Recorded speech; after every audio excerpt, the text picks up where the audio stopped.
Hello दोस्तों, फिर से हाजिर हो एक प्यारी सी लव स्टोरी लेकर। क्या होता अगर आप सुनो और बोल नहीं सकते, तो आप अपने प्यार का इजहार कैसे करते? क्या आपने ऐसे लोगों के बारे में कभी सोचा है? आज की मूवी में बहुत प्यारा सा ट्विस्ट है। आज हम एक्सप्लेन कर रहे हैं एक ताइवानीज मूवी जिसका नाम है हियर मी। IMDb पर इस मूवी को 7.5 आउट ऑफ 10 रेटिंग है और रॉटन टोमेटो पर 85% फ्रेश है। तो ये वीडियो आखिर तक देखिए उस प्यारे से ट्विस्ट के लिए। मूवी में डायलॉग सिर्फ 10% है और बाकी सारी मूवी साइन लैंग्वेज में है। चलिए मूवी के कैरेक्टर्स से मिलते हैं। त्यान को एक 20 साल का लड़का है जो अपने मम्मी पापा के साथ रहता है और रेस्टोरेंट चलाता है और ऑर्डर डिलीवर करता है। यंग अपनी बहन के साथ रहती है जिसका नाम जियांग पेंग है। मूवी के पहले सीन में हम देखते हैं जिम में यंग और उसकी बहन जियांग पिंग साइन लैंग्वेज में एक दूसरे से बात कर रही होती है। जियान को उन दोनों के खाने के डब्बे लेके आता है। वो साइन लैंग्वेज जानता है तो वो उन दोनों से साइन लैंग्वेज में बातें करता है। यंग वहां से कॉलेज के लिए निकल जाती है। जियांग को यंग पहली नजर में ही पसंद आ जाती है। वो जियांग पिंग को यंग का नाम पूछता है। जिम के बाहर यंग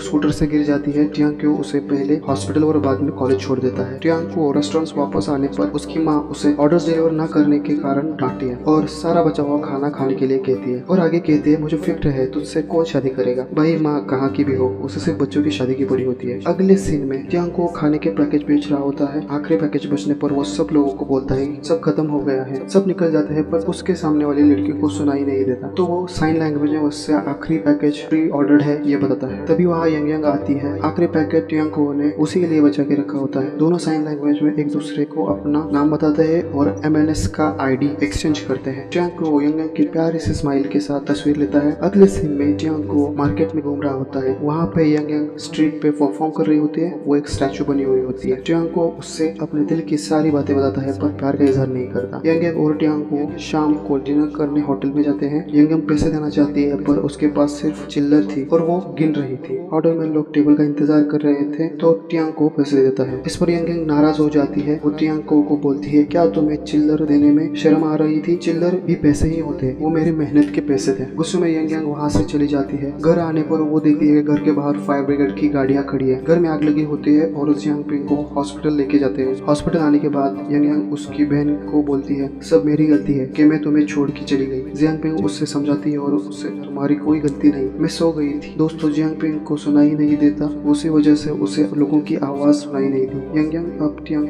के मैसेज का रिप्लाई नहीं देते। उसे लगता है उसके जियांग को मिलने के कारण ही वो अपनी बहन का ख्याल नहीं रख पा रही। अगले दिन में जियांग को मिलने मार्केट जाता है पर वहाँ यंग नहीं होती। जियांग उसी होटल में जाता है। वहाँ पे काम करने वाले आपस में बोलते हैं आज वो म्यूट गर्ल नहीं आई। लड़का बोलता है क्या तुम मुझे बहरी लड़की से शादी करने देती? उसकी माँ बोलती है क्यूट है पर बोल नहीं सकती। इस पर जियांग को बहुत गुस्सा हो जाता है और उनको बहुत सुनाकर चिल्लर देके चला जाता है। अगले सीन में जियांग को उसके पापा को यंग के बारे में बताता है और ये भी बोलता है कि वो सुन नहीं सकती। जियांग के पापा उसकी माँ को ये बात बताते हैं और समझाते हैं यंग कितनी अच्छी है और वो सुन बोल नहीं सकती तो क्या हम साइन लैंग्वेज सीख लेंगे। जियांग को मैसेज करती है पर यंग कोई जवाब नहीं देती। जियांग को उदास रहने लगता है तो उसकी माँ उसे चीयर अप करने के लिए उसे डिलीवरी के लिए भेजती है। साथ में कुछ पैसे देकर मजे करने के लिए कहती है। जियांग यंग के घर जाता है पर यंग दरवाजा नहीं खोलती और छुप जाती है। ये उसकी बहन देख लेती है। रात को जियांग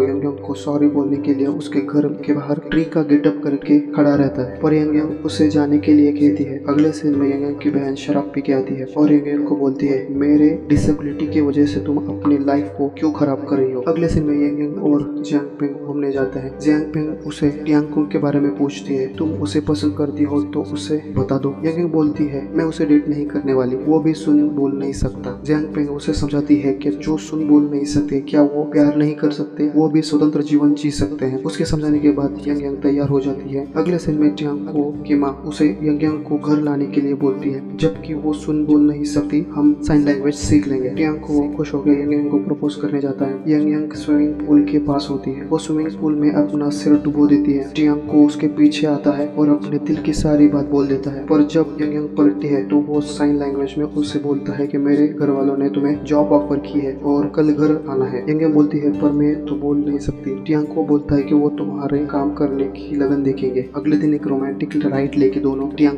के घर पहुंचते हैं। घर पे जियांग के मम्मी पापा ने सारी तैयारी करके रखी होती है। उन्होंने कागज पे जियांग की सारी अच्छी बातें लिखी होती है। आखिर के पेज पर उन्होंने लिखा होता है क्या तुम जियांग से शादी करोगे? पर इस पर जियांग हड़बड़ाते हुए बोलता है मैंने इससे अब तक प्रपोज नहीं किया है। दोस्तों जियांग ने उसे जॉब के लिए बुलाया होता है पर और तभी एक प्यारी सी आवाज आती है, हाँ मैं करूंगी। सभी औचके हो जाते हैं। टियांको के पापा मम्मी बोलते ये बोल सकती है। दोस्तों तो अभी हमें पता चलता है कि यंग बोल सकती है। दोस्तों दोनों को लगता है दोनों सुन नहीं सकते, दोनों ने एक दूसरे के सामने कभी बात ही नहीं की। टियांको बोलता है तुमने मुझे बताया क्यों नहीं। यंग बोलती है तुमने कभी पूछा नहीं। टियांको बोलता है मैंने कभी तो तुम्हारे सामने बात की होगी। यंग बोलती है कल, जब तुम मेरे पीछे खड़े होके बोल रहे थे। दोस्तों जब टियांको यंग के पीछे खड़े होके प्यार का इजहार कर रहा होता है तब यंग सब सुन लेती है। टियांको के मम्मी पापा खुश होते हैं और पूछते हैं तुम अपने डेट पे कैसे बातचीत करते थे। यंग बोलती है हम कभी बोले ही नहीं, हम साइन लैंग्वेज इस्तेमाल करते थे। दोस्तों प्यार को व्यक्त करने के लिए बोलना जरूरी नहीं होता। आखिर में यंग और टियांको खूब बातें करते हैं पर अब बोल के, और ये मूवी यही खत्म हो जाती है। दोस्तों ऐसे ही प्यारी लव स्टोरीज के लिए चैनल को सब्सक्राइब कीजिए, लाइक कीजिए और कमेंट कीजिए कैसे लगी आपको ये स्टोरी, और प्यार करते रहिए।